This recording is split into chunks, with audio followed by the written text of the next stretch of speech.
There once was a man named Wang Fenbin who told a story. In his hometown, there was a man who kept a Mynah bird. He taught the Mynah to speak, and the Mynah learned exceptionally well, so their relationship was especially close. Every time the master went out, he would bring the Mynah along. This went on for many years. One day, when the master brought it passing by Jiangsu in Shaanxi, all his travel money was spent, and the master was worried and at a loss. The Mynah said, "Why don't you sell me? Take me to the prince's mansion, and you'll surely get a good price. Then you won't have to worry about travel money to go home." The master said, "How could I bear to sell you?" The Mynah said, "It's okay. Once you get the money, leave quickly. Then wait for me under the big tree 20 miles west of the city." The master did as the Mynah said.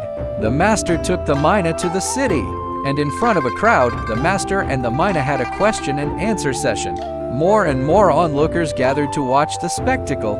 A eunuch serving in the prince's mansion saw it, returned to the mansion, and reported to the prince. The prince summoned the Mynah and its master into the mansion, intending to buy the Mynah. The master said, "Your servant and it have depended on each other all along. I truly cannot bear to sell it." So the prince asked the Mynah, "Are you willing to stay?" The Mynah said, "I am willing to stay." The prince was greatly delighted. The Mynah then said, "Give him 10 taels of silver, no more." Upon hearing this, the prince was even more overjoyed, and immediately gave the Mynah's master 10 taels of silver. The Mynah owner deliberately pretended to look very annoyed and walked away angrily. The prince spoke with the Mynah bird, and the Mynah responded very swiftly, eloquent and fluent without any hesitation. The prince was delighted and had someone feed it meat. After eating the meat, the Mynah opened its mouth and said, "I want to take a bath." The prince immediately ordered his men to fill a golden basin with water, opened the birdcage and let the Mynah bathe in the basin.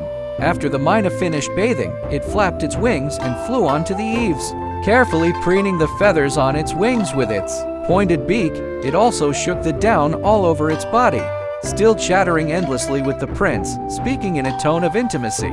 After a while, the Mynah's feathers gradually dried out. It then fluttered gracefully upward, mimicking the local Shaanxi accent, and said, "Your servant takes his leave." As soon as the words fell, in the blink of an eye, the Mynah flew away without a trace. The prince and the eunuchs around him all looked up and sighed deeply. My heart was both startled and filled with pity, so I quickly sent people everywhere to search for the Mynah bird's owner.